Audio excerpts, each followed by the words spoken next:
Listen, you need to move out. We've decided to stay in his house. What? It's too crowded for us newly married couple to have everyone here. And this isn't even your house. If you don't like it, find your own place.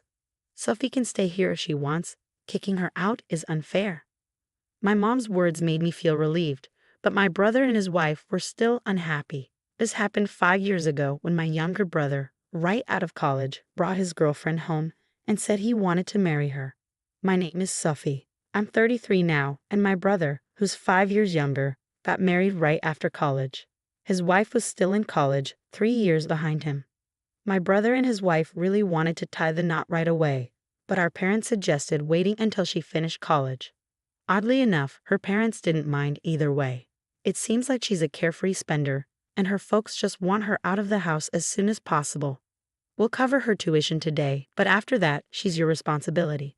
So anything other than her education isn't our concern, they said casually, not wanting to bother with rent. The newlyweds chose to stay with our parents. Thankfully, our dad, who used to be well off, owned a spacious old house. With enough space, it wasn't a big deal for them to live together. My dad grew up in a wealthy family, so he never faced money troubles like a regular worker. He hardly shared his thoughts, always wearing a smile and seeming a bit out of touch with reality. Mom often guided him, but I never saw him lose his temper. "I got a talking to from your mom again," he'd say with a chuckle. Dad was easygoing, taking everything in stride, which is probably why he and Mom got along so well. I adored Dad. He'd just laugh along when Mom scolded him.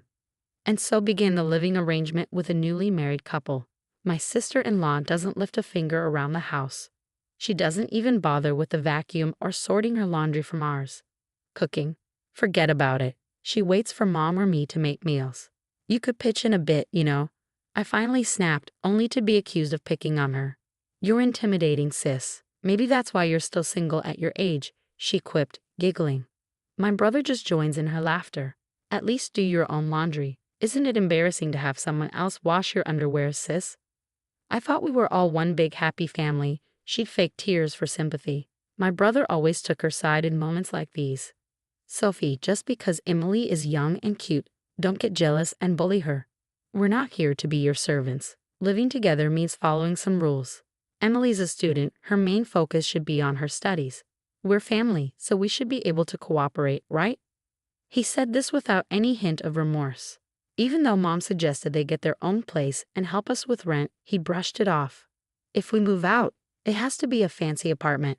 We can't settle for something cheap," such selfishness.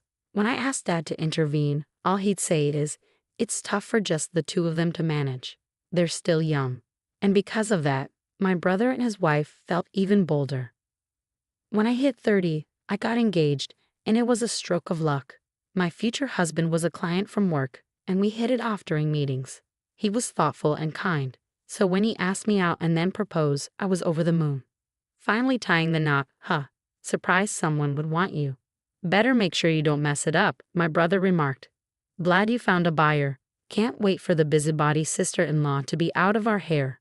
My parents chimed in, blessing our union wholeheartedly. I'd visit my parents occasionally, but my brother and his wife hadn't changed. She graduated the next year but didn't work or help around the house. When I tried to advise her, I was told I was a stranger now and shouldn't meddle. But I had a feeling they weren't leaving because they wanted to keep hold of the family assets. Deep down, they were probably relieved they didn't have to share them with me, now that I was married and gone. However, leaving doesn't mean I forfeited my rights to inherit.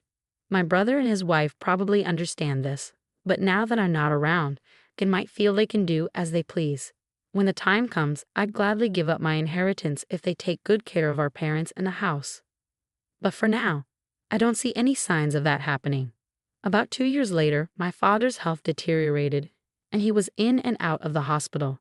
I pitched in with his care, visiting him as often as I could. But my brother and his wife seemed unconcerned. My father started mentioning his $20 million inheritance, and every time I visited, I noticed my sister-in-law sweet-talking on my father's side, saying, "Hey sis, I'd love to help out too, but Mom handles everything, and I never get the chance." "But you never showed interest in that before, did you?" "That's not entirely true, but don't you think Mom might be trying to keep us out of the loop to control the inheritance? Our parents are really close, and I think Mom wants to handle everything herself. I don't think she's thinking about it that way. Really? So you believe we'll get a fair share when Dad passes? Stop it. Don't talk about such unlucky things. Dad's still with us. I'm really frustrated with my brother and his wife, who seem to only care about money. But it's unclear if my father actually has that much wealth. While her family used to be well off, my father is just a regular salaryman. I can't imagine he has that much saved up. A year later, my father passed away. I hurried to the hospital as soon as I heard his condition had worsened suddenly, but when I arrived, he was already gone. The only solace was seeing how peaceful his face looked. I'm sure he was smiling, being looked after by Mom until the end. You're smiling, right, Dad? You were carefree till the very end. My husband left work early to join me, but my brother and his wife didn't show up at the hospital. When I reached out to my brother, he calmly responded, "If he's already gone, what's the point of rushing there?" My brother and his wife didn't seem to be grieving at the funeral. They were laughing and chatting. Right after the funeral, my brother wasted no time bringing up the topic of inheritance. As a couple, we'll inherit the $20 million from Dad. What? What do you mean? Did both you and Mom give up your shares? Can't we discuss this after the 49th day memorial? The funeral just happened today. Normally, it's better to settle financial matters later. We live in this house as a couple, and I'm the eldest son, so the inheritance is rightfully ours. Bringing this up right after Dad's passing didn't sit well with me. I didn't particularly care about the money, but it angered me that my brother assumed I'd agree with him. Fine, but in return you better take good care of Mom. Who would believe such words? My mother spoke before I could object. It's fine, dear. Arguing about this won't do any good, especially now. But Dad had just passed, and Mom was clearly feeling down. I couldn't just let it slide. This isn't something to decide right now. Let's head home for today, my husband, who had been quietly listening, intervened. I held back until now, but my husband couldn't stand it any longer. That's when we decided to leave. It doesn't feel right, especially after Dad's passing. I understand your feelings, but right now, I'm more worried about your mom. She's usually so strong, but she seems really down. I'm really worried about her too. I couldn't help but wonder why Mom agreed with my brother's stance so easily. Was she swayed by him and his wife? Mom and Dad were always a strong couple. Losing Dad must have hit her hard. Honestly, I'd rather be reminiscing about Dad right now. But my anger towards my brother is clouding everything. Since then, my brother and his wife kept bringing up renouncing the inheritance, but I refused to discuss it until after the 49th day. When the time came, they wasted no time bringing it up again. But once more, Mom urged me to give it up. If Mom says it's okay, then it must be okay, right? Are you sure about this? Won't you regret it later on? After all, Emily is Dad's daughter, so don't worry. Well, yeah, she's your wife. That's not what I meant. I meant she has a right to inherit. At this point, Emily's practically been adopted by our parents. What? I was stunned. When I glanced at Mom, she simply nodded. Adoption by in-laws isn't exactly unheard of, right? It's not common for a bride to be adopted, especially not a son-in-law. If Emily inherits, we'll pay less in inheritance tax than if I were the sole heir.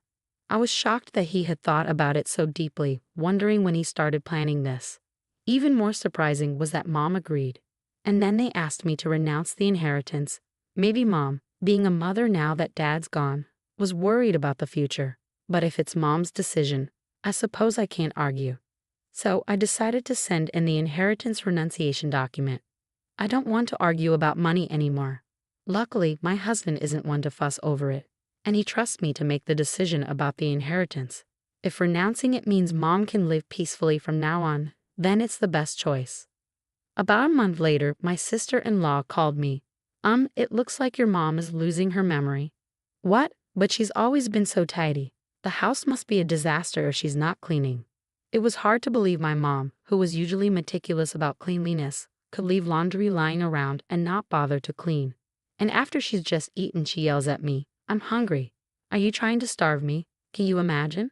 And I'm the one cooking for her. She's turned into a completely different person. Is it true? Have you taken her to the hospital? It seems unbelievable. She gets aggressive when I try to get her out, and it's embarrassing to be seen with her in public. Sam thinks I should just let her be, but I'm the one dealing with her all day and I'm at my wit's end. Honestly, I'm tired of it. So I decided to stop by my parents' house on my way home from work. I was speechless at the sight of my mother, who looked unrecognizable. She was sitting on her bed in dirty pajamas, hair unkempt, with vacant eyes. It's only been a month, but she's changed so much. It's clear she's not herself. Mom, you know who I am, right? What's happened to you? Who are you? My mother asked, tilting her head. This can't be real. I mean, look at her. She should be sitting, right? What's happening? And the room is a mess. How did it get this bad? Well, I don't know about all that, but you guys promised to look after Mom, didn't you? Taking care of an elderly woman isn't part of the agreement. There's no written contract when it comes to caring for parents. What are you talking about? In that case, dear sister-in-law, it's your turn to take care of her. I was going to do that without being asked. Let's go home, Mom, I said, attempting to lead her. But she stubbornly resisted. She wouldn't budge, shaking off my hand. Even when I tried to pull her, she clung to the bed, refusing to move. What's happened to you, Mom? I had no choice but to back off that day. Even when my husband and I returned the next day to fetch her, she still adamantly refused to move. I want to be with your father, she cried. It was hard to believe my mother had become like this. I have a job and can't visit her every day. That's why I want her to come to my house. But she refused to leave her old home. Sometime later, I received a call from my younger brother. Sis, we've moved. Really? Where to? Did you take Mom with you? I wouldn't drag around an elderly woman. She's just a burden. Sam, what's wrong with you? Mom mentioned Dad's valuable securities are in the safe deposit box. If we sell the house, we'll get around $20 million. What? It'll be a problem if Mom stays in that house forever. So sis, get Mom out of there as soon as possible. I'm relying on you. Wait, hold on. What are you saying? So that's the situation. Please take care of mother-in-law. As soon as my sister-in-law, who seemed to have taken over my brother's role, made that statement, the phone abruptly went dead. Despite repeatedly dialing, they didn't pick up. I left work early and rushed to my parents' house to persuade my mother to come to my place. I anticipated her usual resistance, but this time she quietly agreed, which was a relief. It seemed like Mom understood that nobody was staying in that house anymore. She remained silent during the drive home. But when we arrived, she suddenly perked up. Huh? Can I use your bathroom? She asked and hurried inside. I was perplexed and stood there, trying to make sense of it. The mother I just saw was unmistakably the same as before. What in the world is going on? I felt like I'd been struck by lightning. When my mother emerged from the bath, she requested some clothes. I quickly fetched her some of my own and a fresh set of underwear I bought for her. Ah, I feel so refreshed, she exclaimed with a bright smile, drying her hair with a towel. Mom, what's happening? I asked, just as my husband walked in. Like me, he looked stunned at the sight of my mother. Suddenly, my mother burst into laughter. That was quite the performance, wasn't it? I used to be in the drama club in high school. They say to deceive the enemy, you must first deceive your allies, and it seems to be true, doesn't it? So it turned out my mother was feigning senility. But why? I couldn't make sense of any of it. Just wait and see. That couple will do something worse soon. By that couple, do you mean Sam and his wife? Exactly. That couple's relationship is solely built on money. Then my mother proceeded to fill us in on what had transpired. Both my husband and I were amazed by my mother's cunning. The following week, my brother called, furious. Hey sis, you knew about this and didn't say anything, did you? What's going on? What are you suddenly talking about? There's no inheritance from Dad at all. When I checked the safety deposit box Mom mentioned, there were only loan agreements inside. So remember that $20 million? Well, it's actually a $20 million debt. Did you not bother to check? Typical of you, the only son in our family to inherit all of Dad's debts. Well, technically, that's still part of the inheritance. In the past, Dad, being too trusting, had acted as a guarantor for a friend's business without Mom's knowledge. The business failed, and the friend kept borrowing from Dad until it went bankrupt, leaving behind only the debt. And to make matters worse, the friend disappeared without a trace. It turns out that our family home had been put up as collateral due to the debt incurred back then. This might have even contributed to Dad developing dementia. It was only then that Mom found out about it. Dad kept saying there's a $20 million inheritance. Dad's words led my younger brother to mistakenly believe there was a hefty cash inheritance. So he and his wife decided to move in with our parents to seize as much money as possible. Dad, without suspecting anything, agreed to my brother's plan. But Mom saw through my brother's scheme and chose not to object. She knew he was so eager for the inheritance that she could simply hand it over to him. To shield Dad's dementia, Mom deliberately kept my brother and his wife away from him. And after Dad's passing, when my brother and his wife finally showed their true intentions, Mom pretended not to notice to observe their reaction. She bided her time for the right moment. Then I'll renounce the inheritance too. It's too late for that. Did you know you can only renounce an inheritance within 3 months of learning about it? We're well past that period now, so you two will have to shoulder the debt together. Mom had been waiting for this moment. She feigned senility until the deadline for renouncing the inheritance had passed. My brother's only goal in living with Mom was to extract information about Dad's inheritance. When the time came, Mom casually mentioned the safety deposit box as if it had just occurred to her. With the information they needed, my brother and his wife swiftly left the house. All along, they had been playing into Mom's hands. Emily is threatening divorce if she doesn't get any money. But legally, she's Dad's child, so she can't escape the debt even with a divorce, right? I see, but I quit my job, thinking I could live a life of luxury with $20 million. But I don't have that kind of money. Oh dear, you've really gotten yourself into a mess, haven't you? So, naturally you'll help me out, right? Why should I help you? You're the one who pushed Mom and me to renounce the inheritance, so I shouldn't be involved anymore. Well, thanks to you, I'm in this mess. I'm sure Dad is crying tears of joy to have such a dutiful son. Good luck paying back the debt. The family home was seized due to the mortgage, leaving the land and house, worth nearly $720,000, insufficient to cover the debt. My brother and his wife struggled to make repayments while their marriage suffered under the strain of financial stress. As Mom predicted, they eventually divorced, consumed by constant money disputes. Mom agreed to dissolve the adoption, making Emily a stranger to us. She likely hoped this would absolve her of the debt, but reality is unforgiving. Despite the dissolution, Emily still inherited the debt from her father's passing. You deceived me. My sister-in-law stormed in, her anger palpable. However, we hadn't intended to deceive her. Mom was heartbroken to see my brother and his wife happily calculating money instead of mourning their father's death. She remained silent, overwhelmed by their greed. Their behavior served as a cautionary tale of the consequences of unchecked greed. Afterward, my brother continued to pester us for money, prompting us to relocate without informing him. To my surprise, I discovered that Dad had taken out a substantial life insurance policy with Mom and me as beneficiaries. Despite his passing, he had diligently kept up with the premiums. The fact that my brother wasn't listed as a beneficiary left me questioning whether Dad had been aware of the situation all along. Despite his seemingly carefree demeanor, perhaps the true strategist in our family wasn't Mom, but Dad. He had once murmured, "There's a $20 million inheritance. Whether intentional or not, I can't say for certain now. My husband and I used the insurance payout as a down payment on a new home." Meanwhile, my brother and his ex-wife seemed to be working while dealing with pressure from loan sharks. Their troubles were no longer my concern. Even after our move, my brother persisted in contacting us, demanding to know our whereabouts. That's when I mentioned the insurance money. "You renounced the inheritance, so that money should be mine," he shouted. However, inheritance renouncement and life insurance are distinct matters. Unlike inheritance, life insurance payouts go directly to the named beneficiary.